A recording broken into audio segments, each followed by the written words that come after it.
요한복음 18장 15절에서 27절까지 우리 한 목소리로 함께 봉독하겠습니다. 시몬 베드로와 또 다른 제자 한 사람이 예수를 따르니 이는 이 제자는 대제사장과 아는 사람이라. 예수와 함께 대제사장의 집들에 들어가고 베드로는 문 밖에 서 있는지라. 대제사장을 아는 그 다른 제자가 나가서 문 지키는 여자에게 말하여 베드로를 데리고 들어오니 문 지키는 여종이 베드로에게 말하되 너도 이 사람의 제자 중 하나가 아니냐 하니 그가 말하되 나는 아니라 하고 그때가 추운 고로 종과 아랫사람들이 불을 피우고 서서 쬐니 베드로도 함께 서서 쬐더라. 대제사장이 예수에게 그의 제자들과 그의 교훈에 대하여 물으니 예수께서 대답하시되 내가 드러내놓고 세상에 말하였노라. 모든 유대인들이 모이는 회당과 성전에서 항상 가르쳤고 은밀하게는 아무것도 말하지 아니하였거늘 어찌하여 내게 묻느냐. 내가 무슨 말을 하였는지 들은 자들에게 물어보라. 그들이 내가 하던 말을 아느니라. 이 말씀을 하심에 곁에 섰던 아랫사람 하나가 손으로 예수를 쳐 이르되 내가 대제사장에게 이같이 대답하느냐 하니 예수께서 대답하시되 내가 말을 잘못하였으면 그 잘못한 것을 증언하라. 바른 말을 하였으면 내가 어찌하여 나를 치느냐 하시더라. 안나스가 예수를 결박한 그대로 대제사장 가야바에게 보내니라. 시몬 베드로가 서서 불을 쬐더니 사람들이 묻되 너도 그 제자 중 하나가 아니냐. 베드로가 부인하여 이르되 나는 아니라 하니 대제사장의 종 하나는 베드로에게 귀를 잘린 사람의 친척이라. 이르되 내가 그 사람과 함께 동산에 있는 것을 내가 보지 아니하였느냐. 이에 베드로가 또 부인하니 곧 닭이 울더라. 아멘. 할렐루야. 하나님의 은혜가 오늘 새벽에 하루의 첫 시간을 주 앞에 드리는 우리 믿음의 가족들에게 함께 하시기를 예수님의 이름으로 축원합니다. 사람들은 보통 스스로를 굉장히 괜찮은 그런 사람들이라고 생각을 합니다. 나름대로의 그런 자부심이 있고 또 때로는 그런 자존심이 있고 또 스스로를 그렇게 좀 괜찮다고 생각을 해야지만 또 사람이 또 건강하게 또 그런 마음을 가지고 살아갈 수가 있기도 하지요. 하지만은 이 사람들을 보면은 대부분의 좀 그런 모습들 가운데에 굉장히 이기적인 자신의 이익을 위해서는 거리낌 없이 살아가는 그런 이기적인 그런 모습을 참 만날 때가 많이 있음을 우리는 봅니다. 이기주의에 사로잡힌 사람들 의외로 참 많은 것이죠. 세상이 가면 갈수록 더 그런 것 같습니다.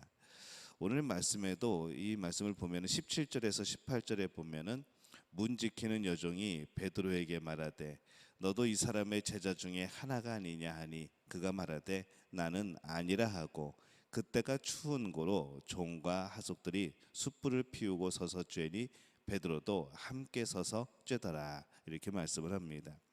지금 예수님이 군사들에게 잡혀서 이 대제사장의 집으로 끌려갑니다. 그들이 예수님을 묻고 신문하는 그 순간에 또 한편에서는 다른 장면이 있었는데 바로 제자들의 모습인 것이죠. 먼저 예수님의 제자들은 모두 다 두려움에 사로잡혀 있습니다. 수많은 군사들이 몰려와서 예수님을 잡아가는 그 모습을 보면서 나도 잡히지 않을까, 나도 잡혀가지 않을까라는 그러한 두려움에 저마다 다 도망을 가버린 것이죠. 하지만 이 베드로와 요한은 그 상황에서도 이제 정신을 차리고 예수님을 따라가기로, 예수님을 쫓아가기로 그렇게 마음을 먹습니다. 요한이 굉장히 이 친분이 있었던 것 같습니다. 그래서 자신의 친분을 이용해서 이 대제사장 집에 먼저 들어갔고 또 요한의 도움으로 이 베드로도 집 안으로 그 뜰로 들어가는 것에 성공을 하게 되죠. 근데 문제는 이제 그때부터가 시작입니다. 문에 들어갈 때 이 문을 지키는 여종 한 명이 베드로의 얼굴을 알아본 것이죠. 그래서 당신이 이 베드로가 예수님의 제자가 아니냐라고 묻습니다. 그러자 이 베드로가 당황하면서 자신은 예수님의 제자가 아니라고 그렇게 주장을 합니다. 그러고 나서 이 베드로가 무엇을 했는가 하면은 정말 태연하게 불 곁으로 가서 다른 사람들과 함께 불을 쬐입니다. 굉장히 이제 쌀쌀한 그런 이제 시간이 되었던 것이죠. 예수님을 부인하고 나서도 마음의 거리낌이라던가 어떤 그런 안타까움이 없이 일단 추위가 느껴지고 그 불 곁에 가서 이 추위를 그 따뜻함을 쬐는 이 베드로의 모습을 보면서 이 참 안타까운 마음이 듭니다. 그 시간에 예수님은 사람들에게 신문을 당하고 모욕을 당하고 조롱을 당하고 계시죠. 근데 이 베드로는 자신의 몸 추위를 피하려고 불 곁으로 다가섭니다. 그것도 예수님을 부인한 참으로 있을 수 없는 그런 잘못을 행하고도 자신의 몸 하나 따뜻하겠다고 지금 불 곁으로 다가가 서는 겁니다. 20절에 보면은 예수께서 대답하시되 내가 드러내어 놓고 세상에 말하였노라. 모든 유대인들의 모이는 회당과 성전에서 항상 가르쳤고 은밀히는 아무것도 말하지 아니하였거늘. 이렇게 말씀을 합니다. 지금 이제 신문을 당하면서 예수님에게 묻는 것이죠. 너가 이렇게 가르쳤느냐라고 그렇게 묻습니다. 무엇을 가르쳤느냐라고 묻는 것이죠. 그래서 예수님이 이렇게 대답을 합니다. 내가 비밀로 가르친 것이 아니고 모든 사람들이 다 듣게 가르쳤는데 궁금하면 유대인들한테 물어보라고 그렇게 말씀을 합니다. 항상 공개적으로 가르치셨죠. 예수님은 계속 그렇게 하나님의 나라를 선포하고 또 이제 하나님의 이루실 놀라운 일들에 대해서 선포하고 하나님이 다스릴 그 나라에 대해서 그렇게 선포하고 다니셨습니다.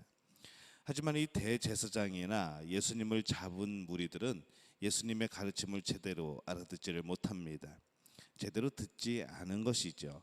왜냐하면은 예수님의 가르침에 대해서 들을 귀가 있는 것이 아니라 그것을 듣고 생각하는 것이 아니라 이미 예수님은 죄인이다. 예수님을 이미 없애야 된다라는 생각을 가지고 예수님을 바라보고 있기 때문에 그 예수님을 바라보는 그 속에서는 그 예수님의 말씀이 들리지 않는 겁니다. 우리가 하나님의 말씀을 들을 때 또 우리가 성경을 읽게 될 때에 우리가 이 다른 우리의 선입관들이 또 우리의 여러 가지 나의 욕심들이 그 앞에 있으면은 이 성경 말씀이 제대로 읽어지지가 않습니다.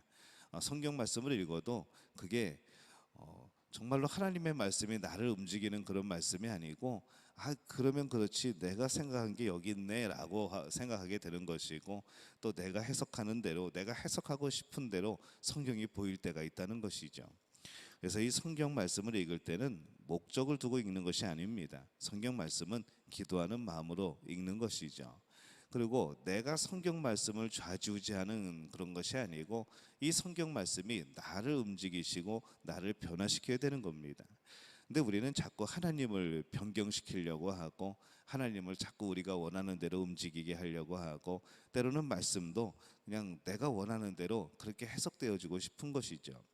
하지만 우리가 성경 말씀을 많이 듣고 또 우리가 많이 읽지만은 우리가 잘못 알고 있는 또 저조차도 때로는 잘못 알고 있던 그런 내용들이 발견되고 또 해석이 되어집니다. 그래서 이 성경 말씀은 우리가 하나님의 말씀은 정말로 마음 내려놓고 성령의 도우심을 구하면서 그렇게 읽어야 합니다. 예수님이 약속하셨듯이 이 성령님께서는 예수님의 말씀을 생각나게 하시고 하나님의 말씀에 해석되게 하시고 또 그 말씀을 통하여서 우리의 삶이 변화되도록 우리를 돕고 계시기 때문에 그렇습니다. 예수님이 그렇게 말씀하시고 가르치셨는데도 이 제자들도 가끔 엉뚱한 소리들을 합니다. 주변의 사람들은 어떻겠습니까? 정말 그 예수님의 말씀을 마음속 깊이 믿고 받아들인 사람은 변화가 일어났고 능력이 나타났고 그들의 삶은 하나님의 나라를 살아가게 되었죠. 하지만은 자신들의 생각이 앞서고 욕심이 앞섰던 이들은 그 말씀을 제대로 듣지 못하였을 뿐만 아니라 예수님 자체에 대해서도 엉뚱한 생각을 품고 있었던 겁니다. 우리들의 은밀함, 또 우리들의 폐쇄성, 또 때로는 우리의 이기주의가 우리를 진실로 진리로 들어가게 하지 못하고 늘 겉돌게 만들어 버립니다. 말씀을 들어도 내 이익과 관련이 없는 것 같으면은 그냥 귀를 막아버리는 것이죠. 사람들마다 저마다의 자기 생각이 있고 고집 속에 살아갑니다. 인생을 살아가면서 내 인생의 경험을 주장하는 건 괜찮지만은 그것이 아니고 내 잘못된 상식을 가지고 내 잘못된 잣대를 가지고 하나님의 말씀을 자꾸 판단하려고 하고 그런 모습 속에서는 우리의 변화는 우리가 기대할 수가 없는 것이죠. 늘 겸손할 필요가 있습니다. 27절에 보면은 이에 베드로가 또 부인하니 곧 닭이 울더라. 베드로는 3번이나 주님을 부인할 때까지 자기가 얼마나 이기적인 인간인지 그는 깨닫지 못합니다. 지금 자기가 얼마나 어리석게 자신의 육신을 생각하고 있고 그것에 갇혀 있는지 그는 알지 못했던 것이죠. 3번이나 부인하고 나서야 닭이 웁니다. 그 닭 울음소리가 어떻게 들렸을까요? 베드로를 향한 그런 경고이기도 하고 또 베드로를 향한 너는 결국에는 그렇게 예수님을 부인할 거면서 왜 예수님을 죽기까지 따른다고 그렇게 말을 했니라고 하는 그런 질책성의 울음소리도 들리기도 하고 참 여러 가지로 그 닭의 울음소리가 그런 베드로에게는 여러 가지 의미로 들렸을 겁니다. 그리고 예수님의 말씀이 생각나는 것이죠. 그리고 내가 지금 무엇을 하고 있었는가 이것을 깨닫게 됩니다. 고난받으시는 주님 앞에서 내가 무엇을 하고 있었는가, 내가 지금 여기서 무엇을 지금 하고 있는가, 어떤 죄를 짓고 있는가 이것을 깨닫게 된 것이죠. 진리를 듣지 못하는 우리의 이기주의가 깨트려지기 위해서는 우리는 말씀을 정말로 마음 내려놓고 들어야 합니다. 또 우리가 그 말씀에 성령님께 의지하여 그 말씀이 생각나야 되는 것이죠. 그래야 정말로 이기주의에 속고 있는 우리의 삶이 변화되어지고 또 예수님이 원하시는 그런 삶으로 바뀌어질 겁니다. 그래야 갇혀있는 우리 영혼이 해방될 수 있고 또 우리의 말씀으로 해방되어지는 그 가운데 진정한 기쁨이 있고 감사가 주어지게 되는 것이죠. 우리가 삶의 현장에서 정말로 때로는 이 하나님이 주신 말씀을 잊어버리고 이기적으로 살아가게 될 때에 때로는 우리에게도 이 닭 울음소리 같은 이런 경고의 메시지들이 우리가 들리고 또 깨달아질 때가 있습니다. 주님의 말씀을 생각나게 하였던 이 베드로가 들었던 이 닭 울음소리, 오늘 우리를 깨어나게 하는 이 시작의 소리가 되어지시기를 바랍니다. 예전에 도시에 살면서도 가끔 누가 닭을 키웠는지 이 새벽마다 닭이 웁니다. 근데 그 닭이 꼭 새벽만 운 게 아니고 오전 중에 그냥 아무 때나 자기 울고 싶을 때 이제 웁니다. 근데 그 닭 울음소리를 들으면서 가끔씩 생각하는 것은 야, 베드로가 이 닭 울음소리를 듣고 어떤 마음이었을까라는 것을 자꾸 생각하게 되는 것이죠. 우리의 이기주의는 예수님의 말씀 앞에서, 이 하나님의 말씀 앞에서 깨어지게 됩니다. 오늘 우리는 어떤 삶을 살아가고 있을까 한번 고민해 보게 되는 것이죠. 여러분들은 오늘 어떤 삶을 살아가고 계십니까? 우리가 우리의 이기주의를 회개하고 정말로 진리의 삶을 살 수 있기를 바랍니다. 하나님의 말씀이 나를 움직이고 나를 변화시키시는 놀라운 그 역사에 마음 내려놓고 우리를 맡길 수 있는 바로 그런 놀라운 역사들이 우리 믿음 가족 가운데 펼쳐지게 되시기를 예수님의 이름으로 축원합니다.